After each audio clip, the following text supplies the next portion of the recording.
2, how's it going for your group so far? Yeah, some good, some bad. You know, it's kind of what you expect from spring ball, and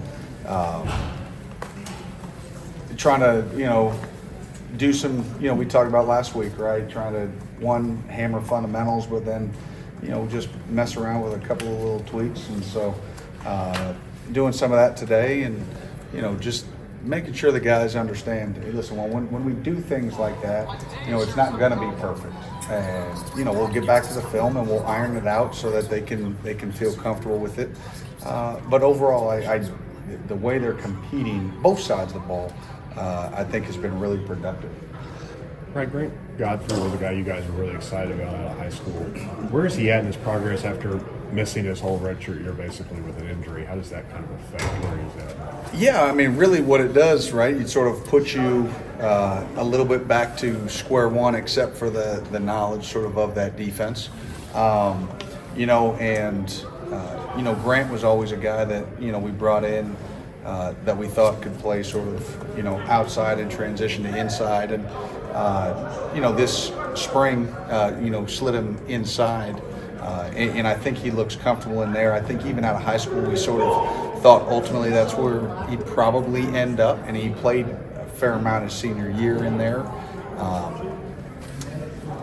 And he's doing some good things. Obviously, a year off of football and then sliding, like you just have to let the game slow down a little bit inside there. But, he's made some really good plays thus far through, 5 practices. And, we'll just keep progressing in that regard. But still, really excited about what he brings in the future.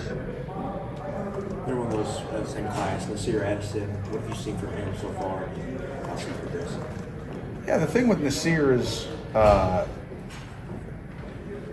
we need him to continue to finish. Like, and saying that, like, he would be the first one to stand up here and sort of admit that in terms of you play 90% of the play really good. You can't let off the gas the last 10%. You finish the play, whether it's you finish at the top of the route. You strain, even if the ball is thrown across, you strain with a couple of burst steps to show that you've seen the ball thrown. And a lot of that becomes trained for him. And every practice, like I stress to him that before practice starts, and he's gotten better and better and better every practice. But then it's, hey, listen, it can't be a step back, because at some point I shouldn't have to tell. At some point you just got to do it yourself, and we're still progressing to that where, hey, I'm still having to remind him, hey, listen, let's finish today. Hey, finish this period every time, every rep, right? Because he has all the ability, and when he does play full speed from start to finish on the play, it looks really good. But again, on Saturdays, I can't be out there. I can't be on the field. I can't, it has to become a great habit. What would you say is the biggest transition you're trying to make with your defense this spring from last year? I don't know if there's a biggest difference. I think it's a continual stress of, hey, listen, the margin for error between playing great defense and average defense is this small. It is. It's making a tackle one year and then not making it, say, last year. Dropping an interception when it should be an interception. Like, those plays change games. They change outcomes. It's wins and losses. It's keeping points off the board. Obviously, third down. We were really good 2 years ago on third down. They were only 33%. Last year in the 40s, not good enough. Now the back half of the season, we played better. The first half in third down was not. And so understanding those crucial moments are going to be what defines this season. And you don't know when those moments are going to happen. Obviously, third down you do, but then there could be a play on first or second down, and we had an opportunity to, hey, just punch the ball out, or we had an opportunity to have a sack, but we miss it. We don't add, like, all those little things, and it's like, oh, yeah, that was my mistake. Well, that one mistake can lead to big plays. and big momentum shifts. And so I think that's more the stress that, hey, listen, you've got to play every down, whether it's practice or in a game, full speed. And it goes back to that finish that we just talked about. Hey, listen, you can't just say, the ball was thrown away. Well, you know what? In a game, you might be the guy that gets the ball down. And now they have to put the ball down and maybe they fumble the next snap. We've had plenty of those. You think about Youngstown State a couple years ago that preserved the shutout, that we had two guys strain, got them out at the 2-yard line, and then Carrington gets the pick, and it preserves the shutout. Like,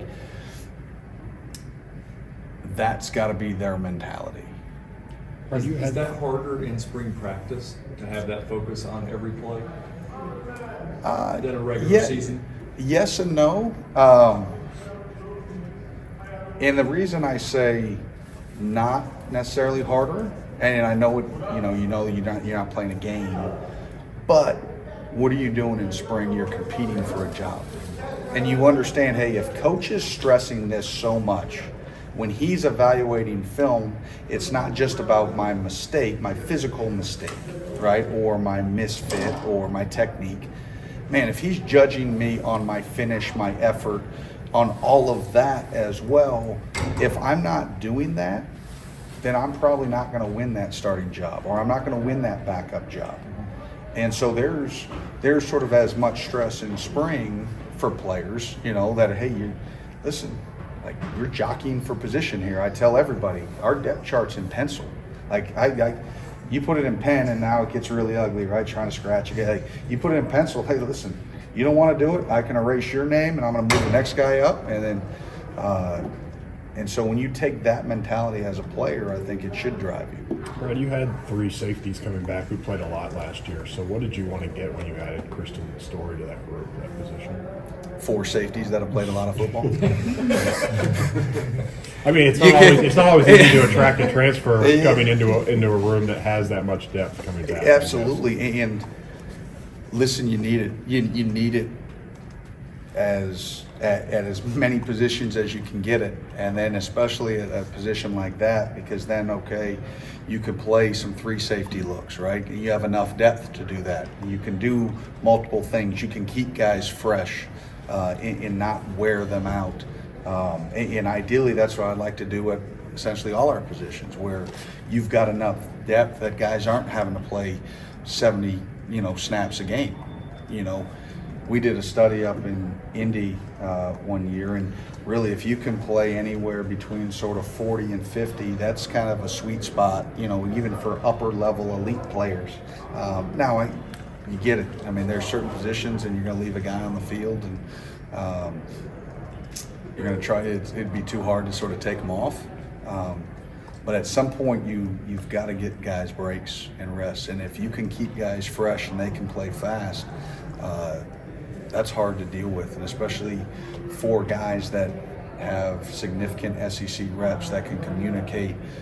You can do a lot of different things without changing any other position. Those 4 guys, we can do some different things with them, and we can put some different stressors on them. So we always say, every play, somebody's got to wear the hat, right? Someone's got the bad down.